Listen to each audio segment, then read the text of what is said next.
Swayam Prabha. Digital India. Educated India.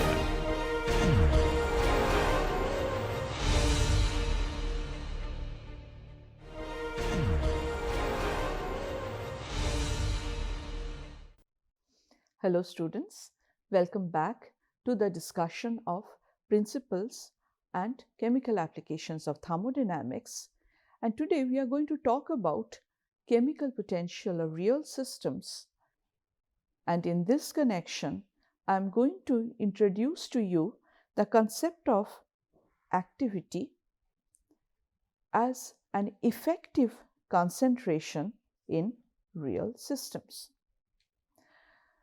Now, let us first start by discussing the chemical potential of a real gas. For an ideal gas, we already know how to write down its chemical potential at a temperature T and pressure P, where you have mu naught at T, that is the chemical potential of the ideal gas at standard pressure at a temperature T, plus an additional contribution coming that depends on the ratio P by P naught. Now, the argument is I would like to preserve this form of the equation even for a real gas. So, in that case, mu Tp would be written once again as mu naught T plus RT ln of some ratio, where instead of P, which appeared for an ideal gas, I am going to introduce a new quantity which is an analog of pressure here for the real gas, and I will call it the fugacity of the real gas. Now, so obviously the question comes, what would be the definition of fugacity? The fugacity is defined to be proportional to the pressure, and the proportionality constant is known as phi, or the fugacity coefficient. Obviously, phi depends on temperature, pressure, and identity of the gas, and also phi is an indicator of the magnitude of deviation of the behavior of the real gas from ideality.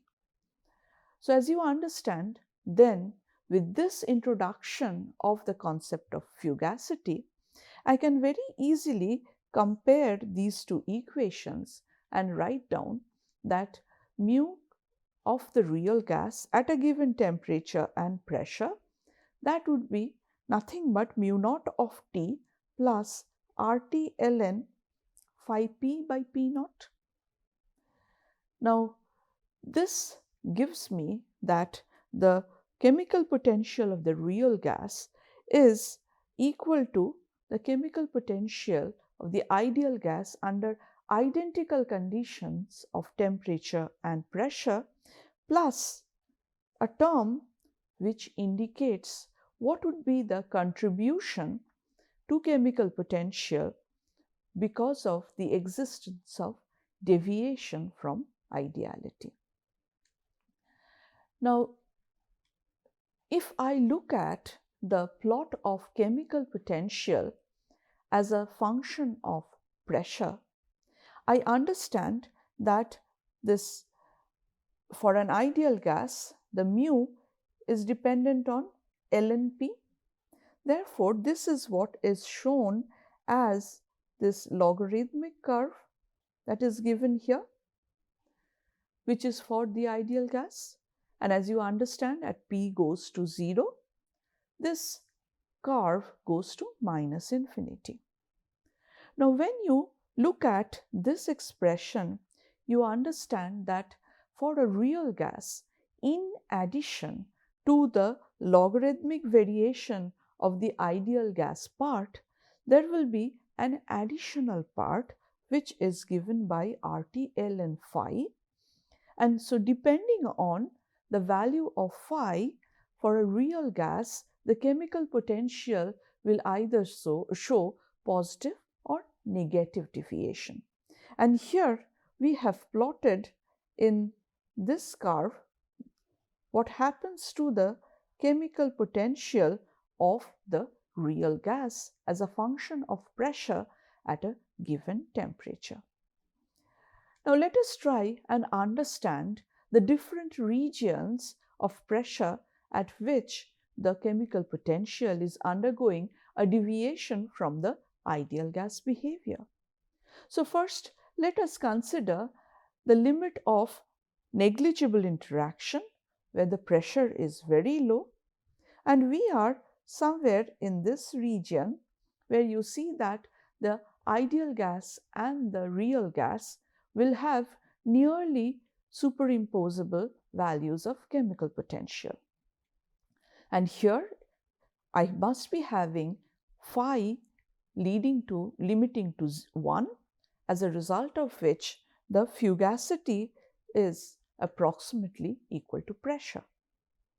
But if I am at an intermediate pressures, in that case I would expect that the molecules constituting the real gas will be having attractive interactions dominating the intermolecular interaction, and under such condition phi is found to be less than 1, and then this would mean that the fugacity would be less than p. Now if the fugacity is less than p and phi is less than 1, and then you see that in this intermediate region I will have the real gas chemical potential becoming less than that of the ideal gas. Now at very high pressures, when the molecules of the real gas are forced to stay in close vicinity of each other, it is under that condition that phi would be greater than 1 and F would be greater than P.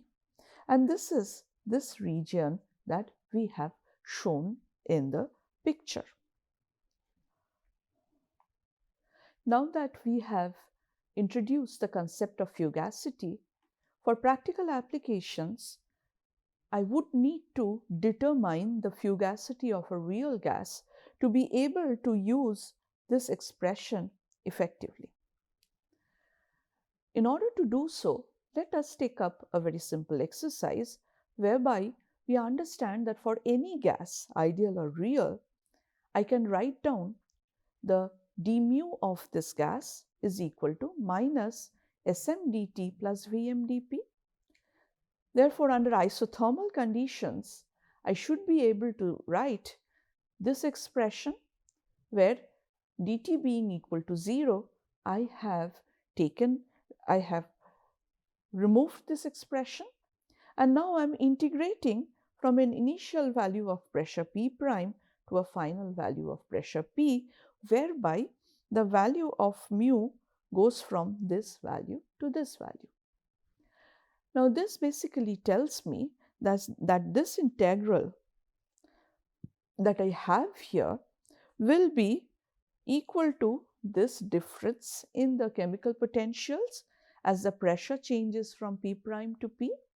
And if I use the definition of mu at a given pressure in terms of fugacity, then I must be able to write down that this integral is now related to RT ln F by F prime.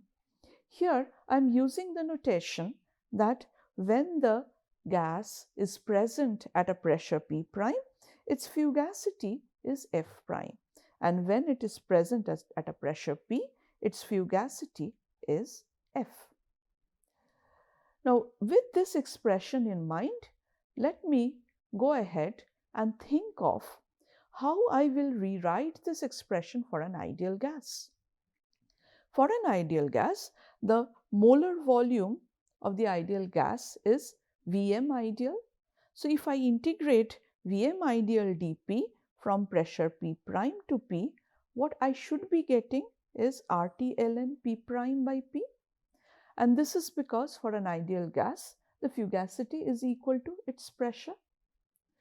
For a real gas, I will be once again retaining the expression that I have derived in the previous slide. Now, I can use these two expressions and evaluate this integral now, which now turns out to be RT ln f by f prime into p prime by p. In the limit of p prime going to 0, I know that f prime can be replaced by p prime, and therefore I can simplify this integral to an expression like this. So since f prime is equal to p prime, therefore I have eliminated these two terms, and all I have on the right hand side is the ratio f by p. Now let me concentrate on the integrand that appears on the left hand side. I understand that the molar volume of the ideal gas is related to temperature and pressure as RT by P. I can also write down the molar volume of the real gas as RT by P into Z, where Z is the compression factor, which is usually measured in experiments. And if I use these two definitions in the expression of the integrand here, what should I get? I must be getting the expression that I have written down here. Now in this expression, as you see, RT appears on both sides of the equation. So I can eliminate it by dividing on both sides by RT, and the resultant expression turns out to be this. So now what you have here is an expression that you can use to determine the value of the fugacity coefficient phi. So if I need to determine phi, what is it that I need to know? If I know for the given ideal gas Z, the compression factor as a function of pressure, I should be able to find out the left hand side here and hence find out ln phi. Therefore, this is a summary of how the fugacity of a real gas can be determined. Let us take this example of a van der Waals gas. In the case of a van der Waals gas, extensive experimental measurement of the compression factor is available in the literature. And as you see that here I am presenting the compression factor as a function of pressure of the gas. And as expected, Z is equal to 1 for an ideal gas or a perfect gas, and Z is having a value very, very different from 1, as you see from this curve for H2, or this curve for ethane, or this curve for methane. Now, how do I use this information to find out phi? If you use this expression and find out phi, this is typically how fugacity coefficient varies with pressure at different temperatures. Please note that here I am plotting a reduced pressure where each value of pressure has been divided by the critical pressure of the van der Waals gas. And as you see that here I have the fugacity coefficients at higher value of pressure like 20, 40, 80 or 100 to be greater than 1. Now if I go back to this picture and see, I am actually looking at situations where I have Z greater than 1. Now if I have Z greater than 1, this means that the value of this integrand is going to be positive, and therefore I would understand the value of the integral between some pressures, positive pressures, P and P prime are also going to be positive. And therefore, in the region of pressure highlighted in this figure, Z is greater than 1, which tells me that phi should also be greater than 1.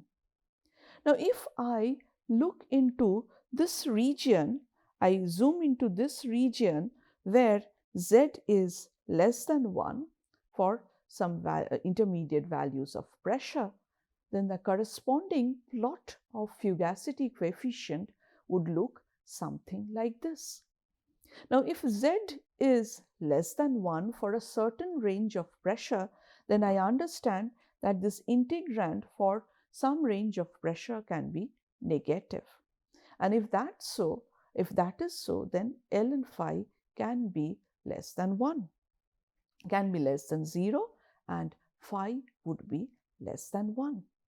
So as you see then, in the case of a real gas, it is indeed possible to retain the expression for chemical potential in a form that mimics the expression for chemical potential.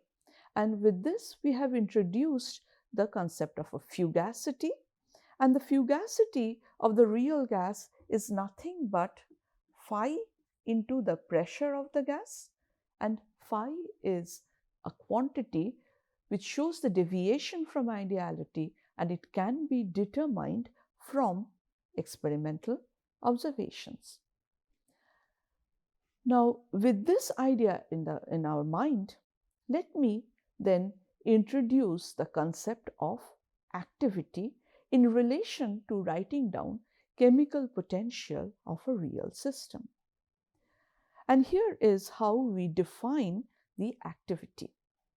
The activity A is an effective concentration in a real system that preserves the expression for the chemical potential. And the example that we have discussed in detail is that of an ideal gas. So since the ideal gas can be exactly written down for its chemical potential in this form, what we have done is we have shown that for a real gas, we can preserve this analytical form by introducing this quantity fugacity. And here, fugacity plays the role of an effective concentration or the activity in the case of real gases. So in general, if I have any system in mind, then for that system, I will write down mu at a given temperature and pressure, that is going to be mu naught T plus RT ln A. And as you see, A is playing the role of concentration, or in this case, the mole fraction of an ideal gas. Now, we next go back to our discussion of solute and solvent in a solution. Now, in general, I can write down the solvent activity by considering the expression for the solvent chemical potential. So, mu A is equal to mu A star plus RT ln PA by PA star. This is an expression that we have already derived, and here mu A star and PA star correspond to the chemical potential of the pure substance A and the partial pressure of the vapor phase of A in its pure state, that is in equilibrium with its liquid state. Similarly, the solute activity can also be written in an analogous manner. Now, if I have an ideal solution, I know that mu A can be written down as mu A star plus RT ln XA. For a real solution, I am going to replace mu A as mu A star plus RT ln into the activity of A. Now, if I compare this expression to this expression, I understand the activity of A must be the ratio of the partial pressure of of vapor A over the real solution containing both A and B, and I'm taking a ratio of PA to PA star when only the pure solvent A was present and there was no solute B. If my solvent is an ideal solution, then I understand that the A can be replaced by X. But in general, for a real solution, A would be proportional to XA, but the proportionality constant is the activity coefficient, which will tell us how much the real solution would deviate from the ideal solution behavior. Now, going back to the solute activity, I understand that in an ideal dilute solution, the solute would obey the Henry's law, and therefore in the case of a real solution, I would write down the chemical potential of the solute as mu B naught plus RT ln AB, where once again AB is PB by KB.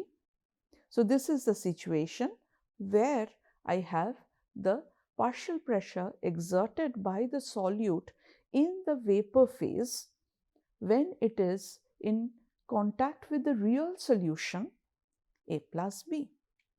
And here once again the activity is given in terms of gamma B into XB. As you understand, if I had an ideal dilute solution, this ratio would have been replaced by XB.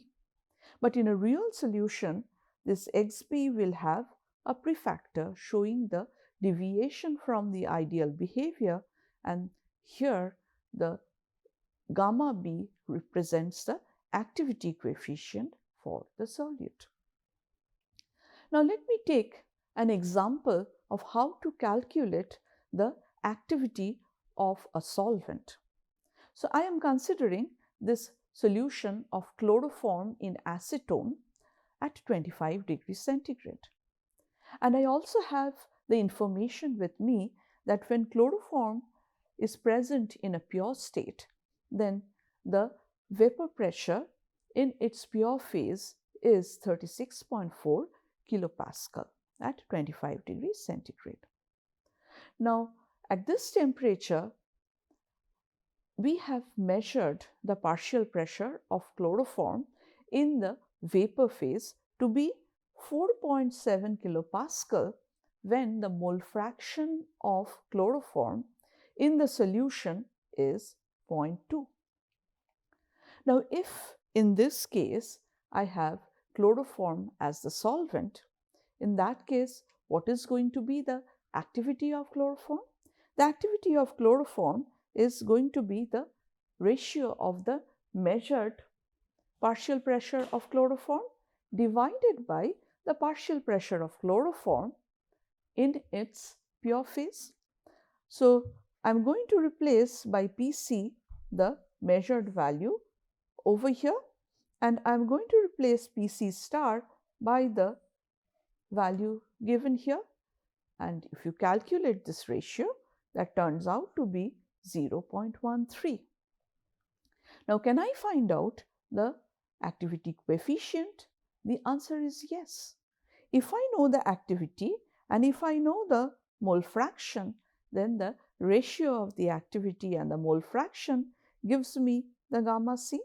So all I have to do is replace the value of AC as 0.13, and I know that the activity corresponds to this mole fraction, and therefore if I divide, what I get the gamma C to be equal to 0.65.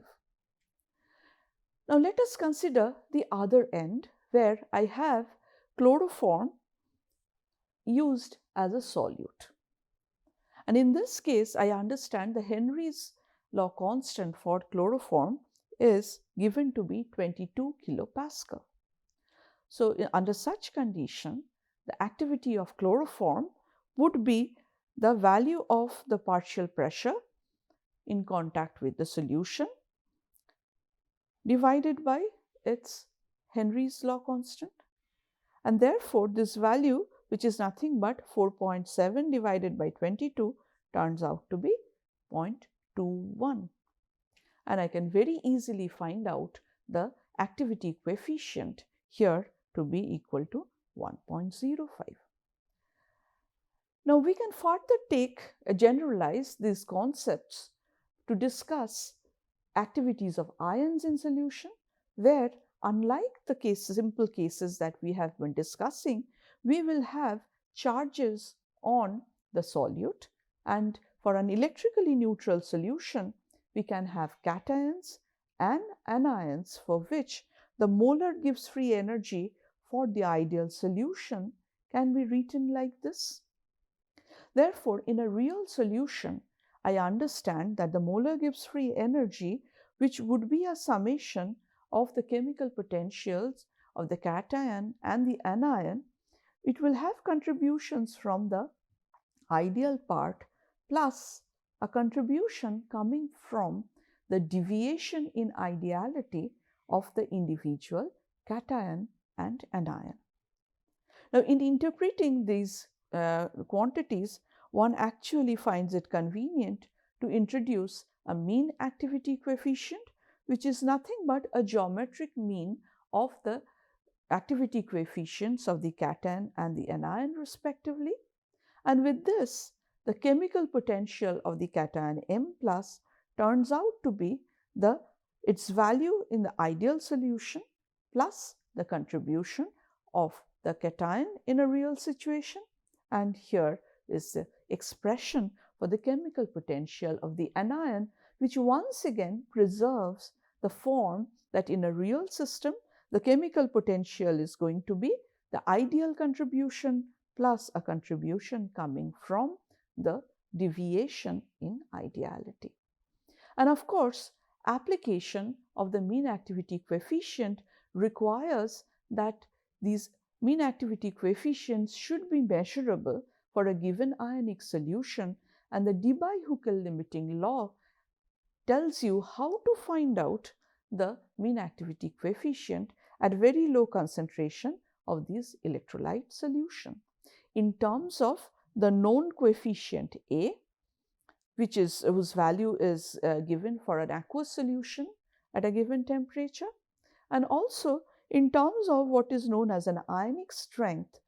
And if you know the composition of your cation and the anion and the charge numbers on them and the molality of the ionic solution, you should be able to find out I, and then by using the Debye-Huckel limiting law, one can find out the mean activity coefficient. I would conclude today's lecture by saying that we have introduced to you how to write down the chemical potential of a real system, whether it is a real gas or a real liquid or a mixture of real gases or a mixture of real liquids forming a real solution or an ideal solution, or if I have a solution where the solute is nonpolar or ionic. In the next lectures, we will see how we use these concepts to describe the thermodynamics of chemical equilibrium and electrochemical equilibrium. Thank you.